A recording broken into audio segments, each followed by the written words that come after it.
I'm Brad Schol from Longmont, and what fun would it be to have a municipal show and tell without Longmont, who's ground zero on fracking ban. Just in response to a couple of other speakers today, I don't know what the big deal with bell bottoms or pintos were. I had both at the same time.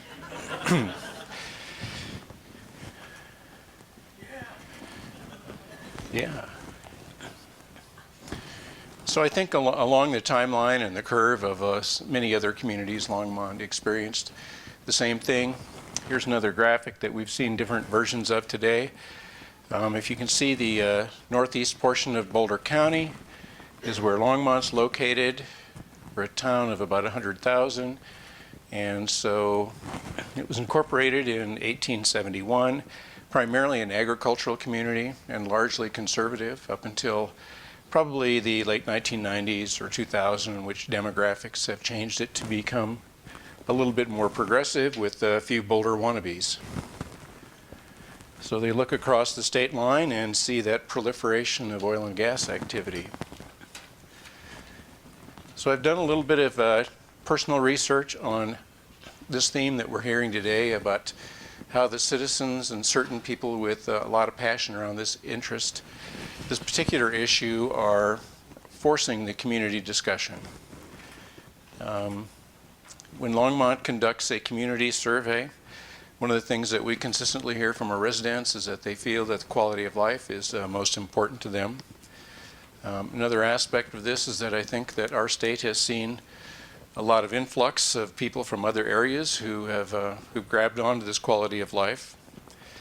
And some of it, I think, goes back even to the 1970s when the Winter Olympics were kicked out of the state with the thought that they would be too expensive and too economically disruptive. So if you go to the internet and you search for anti-oil and gas activism, Colorado, this is one of the things you get. So Kirby, you can drop this slide before it goes up. I don't need a friend request on Facebook from this guy. But he is from Boulder County, by the way. So what happened in Longmont? In late 2011, I think with the accumulating interests of a lot of other communities in the Front Range, Longmont citizens said, boy, we'd better do something about this oil and gas stuff. It's going to overwhelm our community.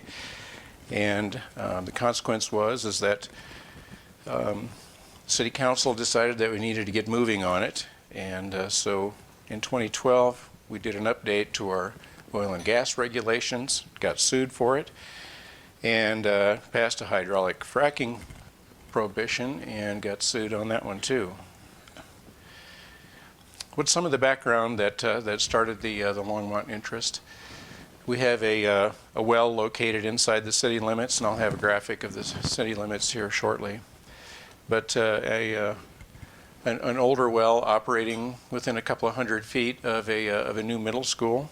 Whatever possessed the school district to put the middle school there is a mystery, but they are making money off this well. But this particular well had an incidence of some ground contamination around it, and it's something that kind of started out as a lightning rod for some of our work.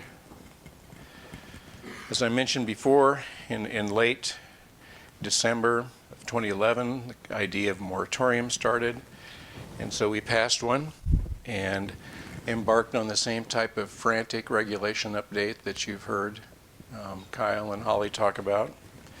So it was a pretty thrilling effort for sure. At the same time, one of the first oil and gas task forces were formed, and one of our council members was appointed to that. And this was our council members' reaction to that first task force. For those of you who didn't see it, it kind of made the headline in the local paper.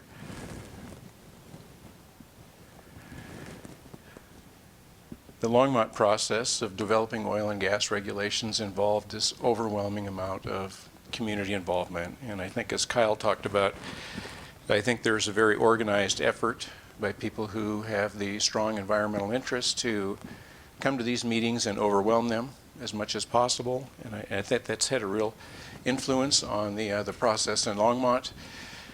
During the course of our regulation development, we had countless public meetings with city boards and commissions, and there was no dearth of experts who were offered to the process, both pro and con. We had countless meetings. As the process was proceeding, here were a couple of friendly shots across the bow. A letter from Jake and a letter from COGA, Tisha, I think, warning us that we were on the wrong track. And as part of the process, we did get a meeting in Longmont by the CDPHE to talk about what some of the state regulations were. This graphic also talks a little bit about the timeline for our adoption process. We did include another tabling, as I think Holly talked about their experience also. So here's a little bit of timeline of the trajectory of both the oil and gas regulations as well as the fracking prohibition. And the ball starts rolling in 2012 early. And on the right-hand side, you can see that in July, the signatures for the charter amendment were already on file. Ultimately, that passed in the general election, which I think was a specific strategy by the petition organizers to go in the general election, and they won pretty handily. And towards the end of the year, COGA was the first to file the lawsuit, soon joined by others. On the regulation side, we had the letter from the state and COGA in April. In May, we started our ordinance readings, ultimately adopted in July, and so that culminated in yet another lawsuit. Some of the features of the oil and gas regulations that Longmont passed, I think, are similar to what you've heard before. They feature an administrative approval, which is a fast-track process, and that's intended to provide some predictability with enhanced standards. So we're talking about a bigger setback from occupied buildings and water bodies, closed-loop systems, and noise mitigation. In the event that those standards can't be met, there are other standards. The residential zoning restriction applies in all cases. Setbacks to water bodies, monitoring, groundwater, consolidation, and visual mitigation. Here's an example of a residence next to a drill site and a facilities pad.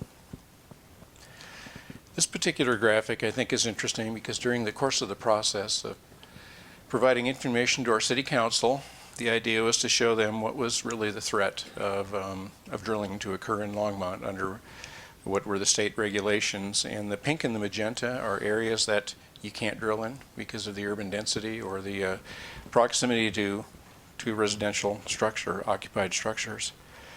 The area on the right side of the slide that surrounds the city's Union Reservoir is an area of open space annexations that the city has accomplished over the past number of years as a part of creating an eastern buffer on the eastern periphery of Longmont. It's that area, which is in Weld County, I think, that probably drove most of the momentum towards developing regulations in the fracking ban. The open space and the reservoir is part of the city's water supply system. Although we are a high mountain reservoir water source, this particular reservoir is used as an exchange reservoir and will ultimately be part of the drinking water system. Residential zoning restriction, mentioned before, that's just to exclude the industrial activity. As was mentioned earlier, I think some of the state's concerns with respect to conflicts with local ordinances and the state regulation. We do have a segment for operational conflicts that do permit some of the activities to occur. Setbacks to water bodies. We had a flood in Longmont, if anybody remembers that. Groundwater monitoring was a result of the well that I showed that was next to the middle school, both up gradient and down gradient water quality monitoring. Another activity that we undertook in 2012 was working with the operator who held most of the mineral leases in the Weld County area that I showed you on the graphic. And it was one of the most complex projects that I've been involved with. We bought and sold property, we leased mineral rights, and we also agreed to a number of consolidated well sites. Within that agreement, Top Operating, the oil company, agreed to meet all of the recommended standards. This graphic shows a little bit of what the result of that agreement was. The measles that are chicken pox that are on the map show what would be the kind of the well drilling permission, I guess, or the arrangements that you can get within a 40-acre section. And in order to eliminate those and go to consolidated sites, about 5 main consolidated well sites were created around the periphery of that. The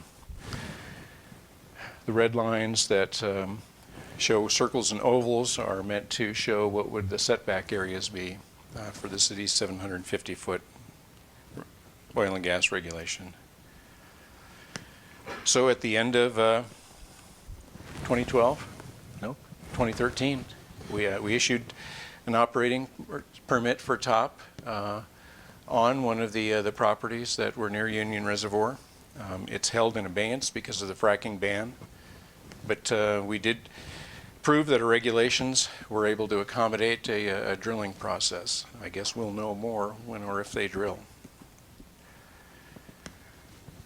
In summary, Longmont's approach was intending to demonstrate to our citizens that we'd take a responsible approach to oil and gas, providing impacts, protection to the community, trying to address the local concerns of the community, and meeting the state requirements.